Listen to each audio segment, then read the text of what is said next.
झांसी से लगे सिकंदरा बैरियर पर एक ट्रक चालक का वीडियो तेजी से वायरल हो रहा है। इसमें वह चालान की कार्रवाई के दौरान ट्रक पर चढ़कर फांसी लगाने की कोशिश करता दिखा।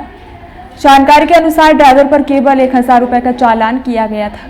आरटीओ सिकंदरा ने बताया कि यह घटना दलालों के उकसावे पर हुई है और ड्राइवरों को भड़काकर अवैध गतिविधियों में शामिल करते हैं। उन्होंने कहा कि ड्राइवर ने यह कदम दलालों के कहने पर उठाया है, इससे विभाग को बदनाम करने की कोशिश की गई है। आरटीओ ने स्पष्ट किया है कि ओवरलोड या बिना परमिट के वाहनों पर कार्रवाई अनिवार्य है। साथ ही उन्होंने ट्रक चालकों से अपील की है कि दलालों के चक्कर में न पड़कर सीधे आरटीओ से संपर्क करें, इससे उनका समय और पैसा दोनों बच सके।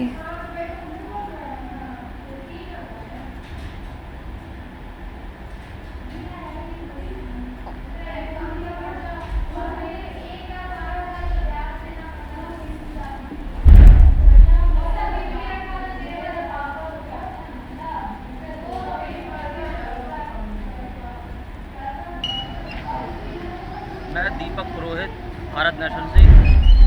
मैं आज जहाँ पे खड़ा हूँ वहाँ पे ये सिकंदरा बैरियर कहलाता है और यहाँ पे आरोपों की झड़ी लग चुकी है। झड़ी किस पे लगी है? आरटीओ पे।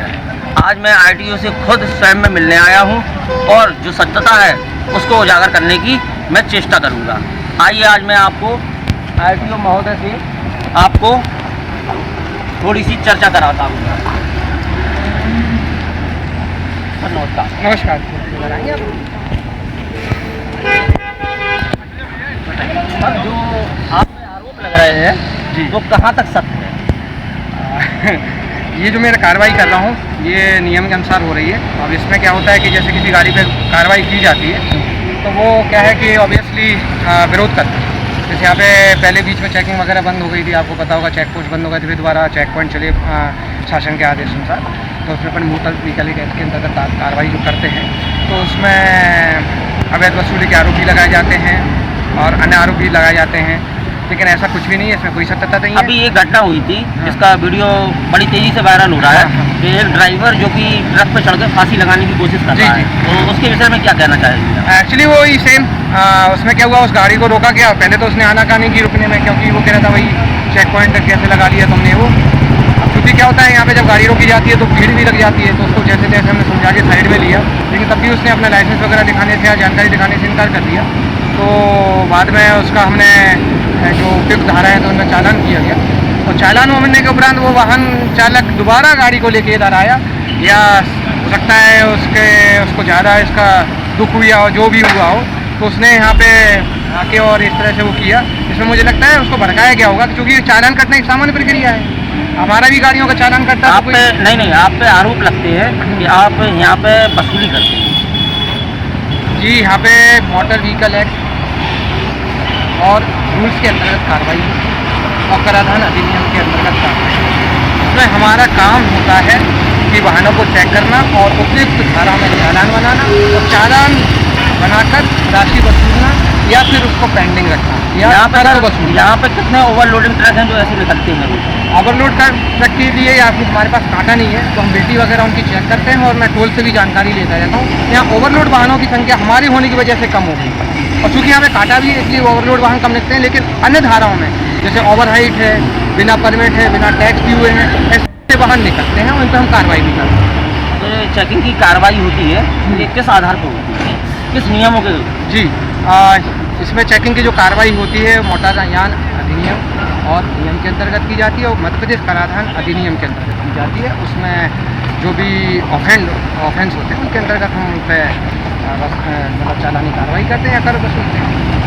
आज हम श्री अशोक शर्मा जी जो कि यहाँ सिकंदरा बैरियर पे आरटीओ हैं वहाँ पे आए, उनका भी पक्ष सुनने के बाद ऐसा लगता है कि जैसे कि यहाँ पे दलालों का भरमार है, तो दलालों पर कार्रवाई प्रशासन करे, यही मेरी प्रशासन से अपील है। एक चीज़ जोड़ना चाहूँगा, ये दलाल वगैरह बेसिकली क्या होते हैं, आरटीओ का भय दिखा के उनको डरा देते हैं ड्राइवर को। तो मेरा ड्राइवर भाइयों से भी अनुरोध है, उनको डरने की आवश्यकता नहीं है। वाहन को विधिवत यहाँ पे चेक कराएं, किसी प्राइवेट व्यक्ति या किसी की उसी बातों में ना आए, क्योंकि आरोप लगते हैं कि प्राइवेट लोगों से यहाँ पे काम कराया जाता है। ऐसा कुछ भी नहीं है, आप देख भी सकते हैं यहाँ पे। और यहाँ पे जो लोग घूमते हैं कि चलो आरटीओ के नाम पे भय दिखा के हम वाहनों से मारपीट करके या वसूली कैसे भी कर लें, बिल्कुल मेरा अनुरोध है आपके चैनल के माध्यम से, कोई भी ड्राइवर, कोई भी वाहन स्वामी बिल्कुल भी किसी जगह जाने की आवश्यकता नहीं है। वो वाहन को यहाँ पे गाड़ी के पास चेक कराएं, वहाँ पे मैं रहता हूँ, मेरे कर्मचारी रहते हैं, वो वाहन के चेक करते हैं। अगर उन पर कोई चालानी कार्रवाई या कर निकलता है तो उनको बता दिया जाता है, या फिर नहीं होता है उनके पास राशि तो पेंडिंग में चालान काट दिया जाता है। तो ये थे हमारे अशोक शर्मा जी, जो कि यहाँ सिकंदरा बैरियल पे तैनात हैं, RTO के पद पे है, और मैं यहाँ पे ट्रांसपोर्ट सब इंस्पेक्टर के पद पर। ट्रांसपोर्ट सब इंस्पेक्टर के पद पर है। और मैं सबसे यही कहना चाहूँगा कि डायरेक्ट दलालों के माध्यम से ना आके सीधा यहाँ पे संपर्क करें, तो जिससे उनका पैसा भी बचता है।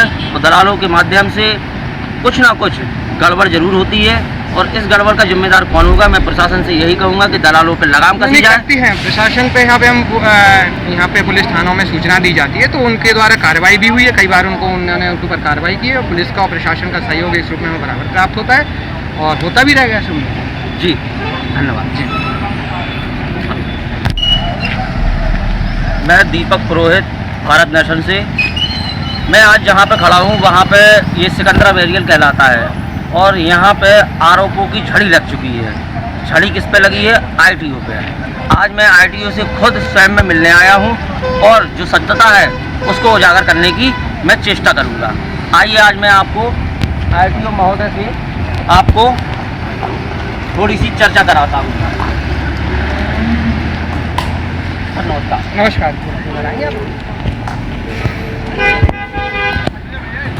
अब जो आप पे आरोप लग रहे हैं जी, तो कहाँ तक सत्य है? ये जो मैं कार्रवाई कर रहा हूँ ये नियम के अनुसार हो रही है। अब इसमें क्या होता है कि जैसे किसी गाड़ी पे कार्रवाई की जाती है तो वो क्या है कि ऑब्वियसली विरोध करते हैं। जैसे यहाँ पे पहले बीच में चेकिंग वगैरह बंद हो गई थी, आपको पता होगा, चेक पोस्ट बंद हो गए थे, फिर दोबारा चेक पॉइंट चले शासन के आदेश अनुसार। तो उसमें अपन मोटर व्हीकल एक्ट के अंतर्गत कार्रवाई जो करते हैं तो उसमें अवैध वसूली के आरोप भी लगाए जाते हैं और अन्य आरोप भी लगाए जाते हैं, लेकिन ऐसा कुछ भी नहीं है, इसमें कोई सत्यता नहीं है। अभी एक घटना हुई थी जिसका वीडियो बड़ी तेजी से वायरल हो रहा है कि एक ड्राइवर जो कि ट्रक पर चढ़कर फांसी लगाने की कोशिश कर रहा है, तो उसके विषय में क्या कहना चाहेंगे? एक्चुअली वो ही सेम उसमें क्या हुआ, उस गाड़ी को रोका गया। पहले तो उसने आनाकानी की रुकने में, क्योंकि वो कह रहा था भाई चेक पॉइंट कैसे लगा लिया तुमने वो। अब क्योंकि क्या होता है यहाँ पे जब गाड़ी रोकी जाती है तो भीड़ भी लग जाती है, तो उसको जैसे जैसे हमने समझा के साइड में लिया, लेकिन तब भी उसने अपना लाइसेंस वगैरह दिखाने से या जानकारी दिखाने से इनकार कर दिया। तो बाद में उसका हमने जो उपयुक्त धारा है तो उनमें चालान किया गया, और चालान होने के उपरांत वो वाहन चालक दोबारा गाड़ी को लेके इधर आया, या हो सकता है उसको ज़्यादा इसका दुख हुआ हो, जो भी हुआ हो, तो उसने यहाँ पे आके और इस तरह से वो किया। इसमें मुझे लगता है उसको भड़काया गया होगा, क्योंकि चालान कटने की सामान्य प्रक्रिया है। हमारा भी गाड़ियों का चालान कटता है। आप पे नहीं, आप पे आरोप लगते हैं कि आप यहाँ पे वसूली करते हैं। जी, यहाँ पे मोटर व्हीकल एक्ट और रूल्स के अंतर्गत कार्रवाई और कराधान अधिनियम के अंतर्गत कार्रवाई, इसमें हमारा काम होता है कि वाहनों को चेक करना और उपयुक्त धारा में चालान बनाना, और चालान बनाकर राशि वसूलना या फिर उसको पेंडिंग रखना, या करार वसूलना। यहाँ पे कितने ओवरलोडिंग ट्रक हैं जो ऐसे निकलते हैं? ओवरलोड कर ट्रक के लिए या फिर हमारे पास कांटा नहीं है तो हम बेटी वगैरह उनकी चेक करते हैं, और मैं टोल से भी जानकारी लेता रहता हूँ। यहाँ ओवरलोड वाहनों की संख्या हमारी होने की वजह से कम हो गई, और चूँकि यहाँ पे कांटा भी है इसलिए ओवरलोड वाहन कम निकलते हैं। लेकिन अन्य धाराओं में जैसे ओवर हाइट है, बिना परमिट है, बिना टैक्स दिए हुए हैं, ऐसे वाहन निकलते हैं, उन पर हम कार्रवाई भी करते हैं। तो ये चेकिंग की कार्रवाई होती है, ये किस आधार पर होती है, किस नियमों के?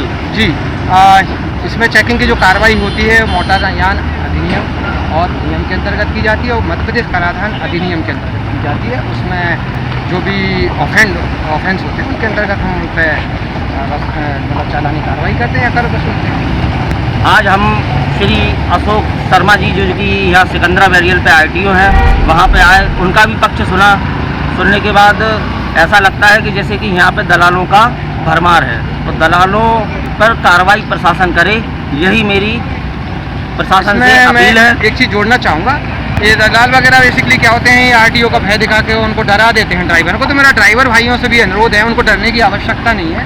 वाहन को विधिवत यहाँ पे चेक कराएं, किसी प्राइवेट व्यक्ति या किसी की उसी बातों में ना आए, क्योंकि आरोप लगते हैं कि प्राइवेट लोगों से यहाँ पे काम कराया जाता है। ऐसा कुछ भी नहीं है, आप देख भी सकते हैं यहाँ पे। और यहाँ पे जो लोग घूमते हैं कि चलो RTO के नाम पे भय दिखा के हम वाहनों से मारपीट करके या वसूली कैसे भी कर लें, बिल्कुल मेरा अनुरोध है आपके चैनल के माध्यम से, कोई भी ड्राइवर, कोई भी वाहन स्वामी बिल्कुल भी किसी जगह जाने की आवश्यकता नहीं है। वो वाहन को यहाँ पे गाड़ी के पास चेक कराएं, वहाँ पे मैं रहता हूँ, मेरे कर्मचारी रहते हैं, वो वाहन के चेक करते हैं। अगर उन पर कोई चालानी कार्रवाई या कर निकलता है तो उनको बता दिया जाता है, या फिर नहीं होता है उनके पास राशि तो पेंडिंग में चालान काट दिया जाता है। तो ये थे हमारे अशोक शर्मा जी, जो कि यहाँ सिकंदरा बैरियल पे तैनात हैं, RTO के पद पे हैं, और मैं यहाँ पे ट्रांसपोर्ट सब इंस्पेक्टर के पद पर। ट्रांसपोर्ट सब इंस्पेक्टर के पद पर है। और मैं सबसे यही कहना चाहूँगा कि डायरेक्ट दलालों के माध्यम से ना आके सीधा यहाँ पे संपर्क करें, तो जिससे उनका पैसा भी बचता है, और दलालों के माध्यम से कुछ ना कुछ गड़बड़ जरूर होती है, और इस गड़बड़ का जिम्मेदार कौन होगा? मैं प्रशासन से यही कहूँगा कि दलालों पर लगाम कसी जाए। करती है प्रशासन पे। यहाँ पे हम यहाँ पे पुलिस थानों में सूचना दी जाती है, तो उनके द्वारा कार्रवाई भी हुई है। कई बार उन्होंने उनके ऊपर कार्रवाई की है। पुलिस का और प्रशासन का सहयोग इस रूप में बराबर प्राप्त होता है और होता भी रहेगा शुरू में। जी, धन्यवाद जी। मैं दीपक पुरोहित, भारत नेशन से। मैं आज जहाँ पे खड़ा हूँ वहाँ पे ये